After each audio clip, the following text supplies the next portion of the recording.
Hello नमस्कार दोस्तों, मैं सूरज आपके अपने चैनल सनलाइट क्लासेज में स्वागत करता हूं। तो दोस्तों, आज का पहला प्रश्न है, मानव शरीर की सबसे लंबी हड्डी कौन सी है?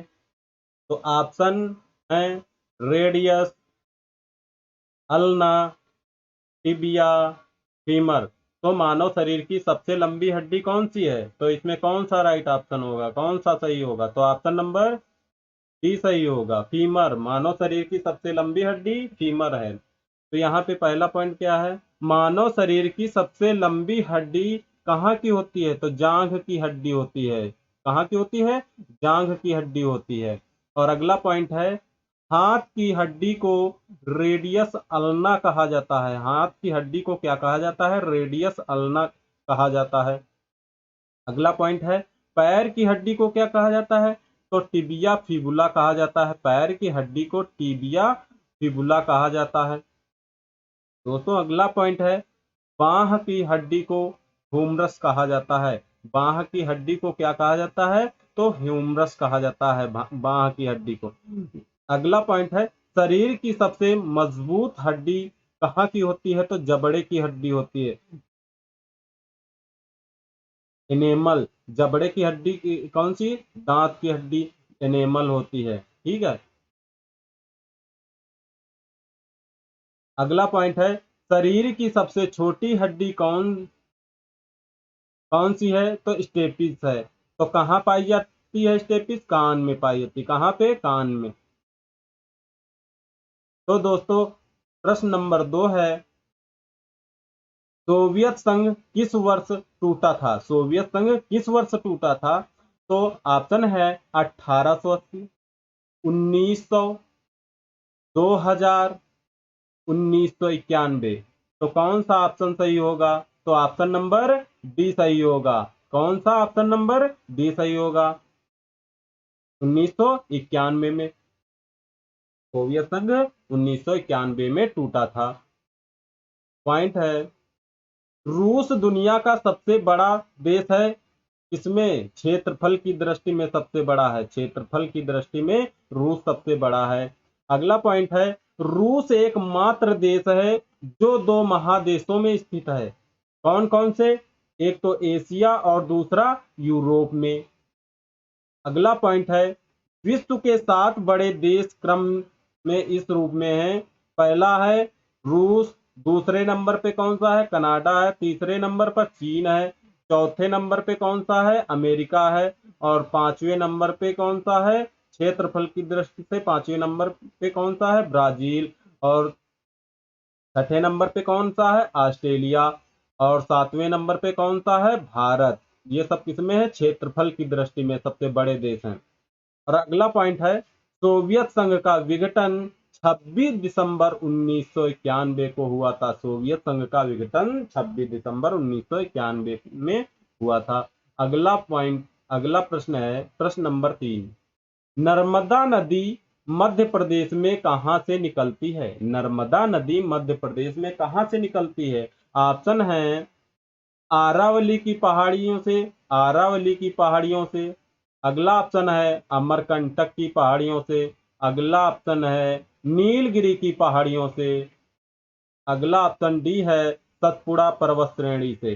तो कहां से निकलती है नर्मदा नदी मध्य प्रदेश में? कहां से निकलती है? तो कौन सा ऑप्शन राइट होगा? ऑप्शन नंबर बी राइट होगा। कहां से? अमरकंटक की पहाड़ियों से। अब इसमें पॉइंट है। तो पॉइंट नंबर 1 है, नर्मदा नदी जिसे रेवा के नाम से भी जाना जाता है। नर्मदा नदी को रेवा के नाम से भी जाना जाता है। अगला पॉइंट है, नर्मदा नदी भारत की 5वीं सबसे लंबी नदी है। नर्मदा नदी भारत की 5वीं सबसे लंबी नदी है। अगला पॉइंट है, नर्मदा नदी को मध्य प्रदेश की जीवन रेखा कहा जाता है। नर्मदा नदी को मध्य प्रदेश की जीवन रेखा कहा जाता है। अगला पॉइंट है, अरावली पर्वत मुख्यतः राजस्थान, कहाँ पे? राजस्थान में स्थित है। अरावली पर्वत, अरावली पर्वत मुख्यतः राजस्थान में स्थित है। इसकी सर्वोच्च चोटी गुरु शिखर है। इसकी सर्वोच्च चोटी क्या है? गुरु शिखर है। अगला पॉइंट है, नीलगिर पहाड़ी की सर्वोच्च चोटी डोटा डो, डो, डोडा बेट्टा है। नीलगिरी पहाड़ी की सर्वोच्च चोटी डोडा बेट्टा है। सतपुड़ा पर्वत श्रेणी मध्य प्रदेश राज्य में स्थित है। सतपुड़ा पर्वत श्रेणी मध्य प्रदेश राज्य में स्थित है। अगला प्रश्न है प्रश्न नंबर 4, बैस्टिल जेल पर जनता के हमले ने कौन सी घटना को जन्म दिया? तो ऑप्शन है फ्रांस की क्रांति, ऑप्शन ए है फ्रांस की क्रांति, ऑप्शन बी है सोवियत संघ का विघटन, ऑप्शन सी है रूस की क्रांति, ऑप्शन डी है जार के पतन। तो कौन सा सही होगा? बैस्टिल जेल पर जनता के हमले ने फ्रांस की क्रांति को जन्म दिया। तो कौन सा ऑप्शन राइट होगा? Option number A. पॉइंट है इसमें, फ्रांस की क्रांति का महत्वपूर्ण कारण सामाजिक असमानता थी। बैस्टिल जेल पर जनता के हमले से फ्रांस की क्रांति का जन्म हुआ।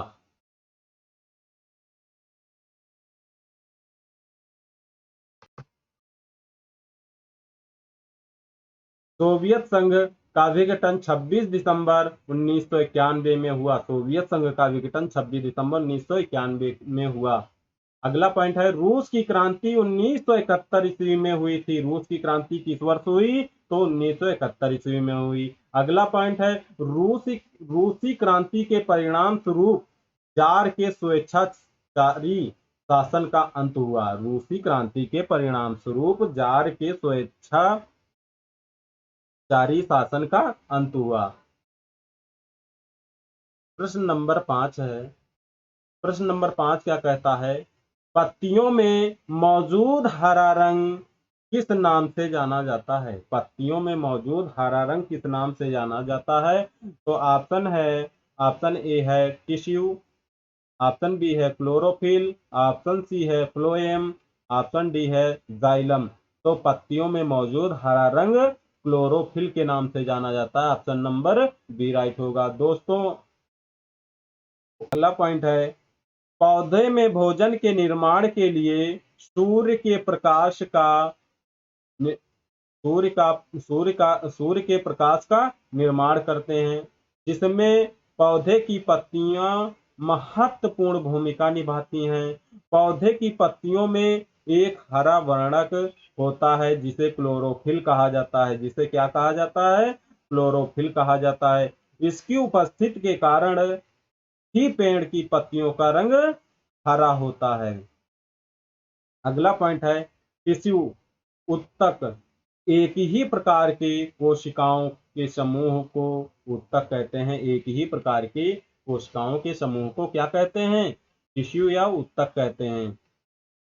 अगला पॉइंट है फ्लोएम पत्तियों में बने भोजन का पौधे के विभिन्न भागों तक स्थानांतरण करता है। फ्लोएम जो है पत्तियों में बने भोजन का पौधों के विभिन्न भागों में स्थानांतरण करता है। अगला पॉइंट है जाइलम। जाइलम पौधे में जड़ों से जल एवं खनिज का संवहन करता है। तो दोस्तों चलते हैं अगले प्रश्न पे। दोस्तों अगला प्रश्न है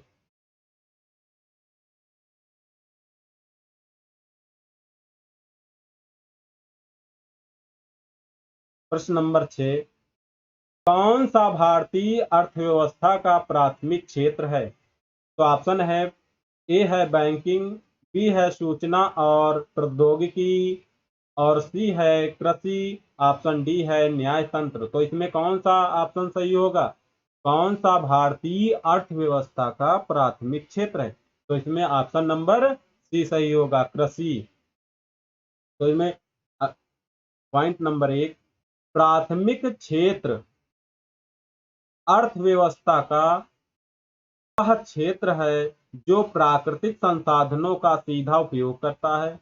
इसमें कृषि, वानिकी, मछली पकड़ना और खनन शामिल हैं। अगला पॉइंट है संचार, यातायात आदि भारतीय अर्थव्यवस्था का तृतीयक क्षेत्र है। अगला पॉइंट है सेवा भारतीय अर्थव्यवस्था का तृतीयक क्षेत्र है। अगला पॉइंट है बैंकिंग न्याय तंत्र सेवा क्षेत्र में आता है, बैंकिंग न्याय तंत्र सेवा क्षेत्र में आता है। अगला पॉइंट है सूचना एवं प्रौद्योगिकी द्वितीयक क्षेत्र में आते हैं, सूचना एवं प्रौद्योगिकी द्वितीयक क्षेत्र में आते हैं। अगला पॉइंट है प्राथमिक क्षेत्र, प्राथमिक क्षेत्र में क्या क्या आते हैं, जैसे कृषि हो गया, शिकार, खनन। और द्वितीयक क्षेत्र में क्या है, विनिर्माण या मैन्युफैक्चरिंग, या द्वितीयक क्षेत्र में आते हैं।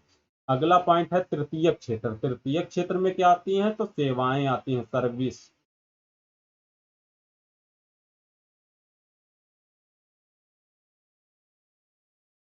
प्रश्न नंबर 7,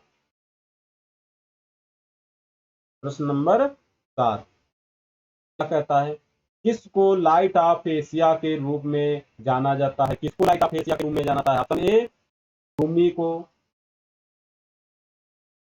गांधी को, बुद्ध को, स्वामी विवेकानंद को। तो बुद्ध को, ऑप्शन नंबर सी राइट होगा, बुद्ध को लाइट ऑफ एशिया के रूप में जाना जाता है। पॉइंट ये क्या कहता है, भगवान गौतम बुद्ध को उनके सद्विचारों के कारण लाइट ऑफ एशिया के रूप में जाना जाता है, लाइट ऑफ एशिया के रूप में जाना जाता है। गौतम बुद्ध का जन्म 563 ईसा पूर्व में कपिल वस्तु के लुम्बिनी नामक स्थान पर हुआ था, कहाँ पे, वो भी नेपाल में। अगला पॉइंट है बुद्ध के बचपन का नाम सिद्धार्थ था, बुद्ध के बचपन का नाम सिद्धार्थ था। अगला पॉइंट है बौद्ध धर्म मूलतः अनीश्वरवादी है, इसमें आत्मा की परिकल्पना भी नहीं है।